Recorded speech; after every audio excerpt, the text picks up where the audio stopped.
Just when we thought Bungie wouldn't make Titans even more broken, they go and buff Peregrine Greaves. That's right. We know that there's plenty of broken builds right now with Worm God, Strand, but oh my god, have you guys seen Peregrine Greaves buffs? With Peregrine Greaves, you're one-shotting champions in Master Endgame, probably going to do it in GMs, and totally melting bosses. Wanted to go over what Peregrine Greaves can be capable of and how fun it is to use it in team play. I personally think in solo, it's hard to stay alive. You're hiding a lot. You're counting on that overshield, or you're counting on your roaring flame. So I kind of just wanted to break this down. Easy guide. Hey, this is how easy it is to use. So Peregrine Greaves Strike, all solar charge abilities, Seismic Strike, Hammer Strike, or Shield Bash deal additional damage while activated in the air. You don't need to be in the air long. They said that there's a short cooldown, but literally it procs in like 1 second. Damaging a mini boss, tormentor, or a champion with your shoulder charge refunds your melee. So if you don't get them the first time, get them the second. And it provides a small benefit to airborne stats of all weapons. So how can you use Peregrine Greaves? Well, some people use it on solar. Using solar, it still does really good damage, but you need the proc Roaring Flames ×3. And in order to do that, you're going to need to use a grenade like Thermite or something that's spreading Scorch. And then you can use a weapon that spreads Scorch. Pretty much you have to use the King's Fall and Cannon, Gsxrclyde's Bane, because when you're going to get kills, it's going to help you drop sunspots and proc that Roaring Flames. And I always found out, like, what if you don't have the grenade? What if you don't have this? Setup's kind of like, eh. So I tried out Void, and everyone told me that Void was kind of better. And I realized, man, getting that rally barricade on a short cooldown and using stuff like offensive bulwark to give you increased melee damage and range while you have an overshield, pairing that with Bastion, you pretty much have that overshield up at all times, because you can prop your rally barricade, you can stun a champ, run up, one-shot him, another champion spawns, you run back to your rally barricade, stun him, and go do the next one as well. So having that easy setup, to me, is going to make the player base enjoy this build more. I think with GMs coming up soon, you can easily put this on, have fun with your friends, have fun with LFG. They stun the champ, you go punch them. The setup's pretty easy. I'm going to go over some fragments. We're going to be using undermining for weakening grenades, because I found out that sometimes not when you don't have your overshield, if you weaken the champs, I can show you a clip here. I just shot the champ, stunned them through a weakening grenade, didn't have an overshield, and I still one-shot them in a master endgame content. Provision, keeping up those grenades is important. We'll get to that later, but damaging targets with your grenade grants melee energy. So if you don't have your melee up, all you gotta do is throw a grenade and you'll get some energy there. Persistence, well, we need something to stay alive, like Devour, because we're on Void, so it's gonna last longer with persistence on. And the more orbs you make with Starvation, you're gonna be picking up an orb, and it's gonna grant you Devour.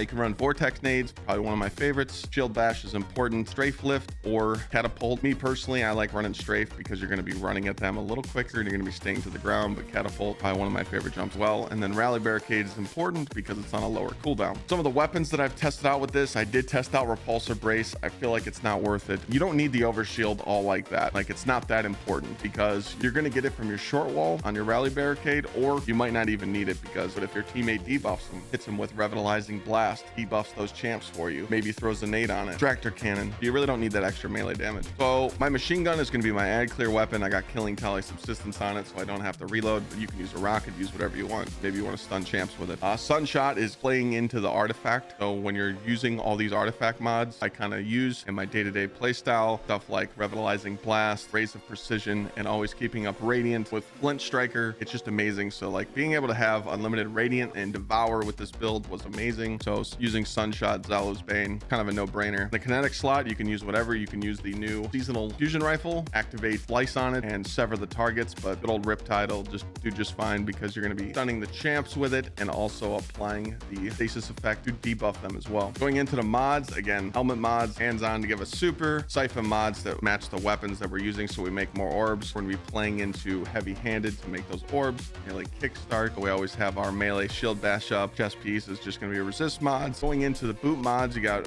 recuperation, innervation, and absolution, all to give you back your abilities while picking up orbs. Kind of important. And you're going to be picking those orbs up with powerful attraction, so cycling your abilities up is going to be nice. And then you got bomber and outreach to also keep up your grenades and your melees. What's nice about this too is when you have offensive bulwark proc, if you have an overshield or you're inside your bubble, your grenade charge significantly faster, which means you can debuff more things, and you're also going to proc that melee range and melee damage. You don't have to run these mods. You can switch out stuff. You can try different builds if you want. I tried Echo of Vigilance. Defeating a target while your shields are depleted grants you an overshield, but I just realized that there really wasn't a lot of times where I needed that, because I'm telling you, like, if you do this right and you debuff some champions, and like, let's just say I'm playing with Warlocks, right? They're on solar and I stun a champion. All I'm doing is asking them to throw a grenade at the boss, or a hunter throw their solar knives, and they debuff that champion with Revitalizing Blast. If that champion is weakened at all, you do not need an overshield. All you need to do is just run up and shield bash. That champion's gonna die. Now, if you have the shield bash with the overshield, you're just gonna do more damage. Obviously, you're still gonna one-shot, but you're gonna see bigger numbers. I tested this out with a few other subclasses. Kind of wanted to show you this here. Again, with Arc, not one-shotting champions, getting them low enough to finish, and then Solar. Again, what if you're fighting Scorn like this? They're teleporting around, they're void shields, because I did the Master Nightfall this week. It's really hard to keep that Roaring Flames up ×3. And without it, you're not going to be doing really good damage. So counting to have on Roaring Flames ×3 or Roaring Flames procced at all, and then going up and hitting a champion and hopefully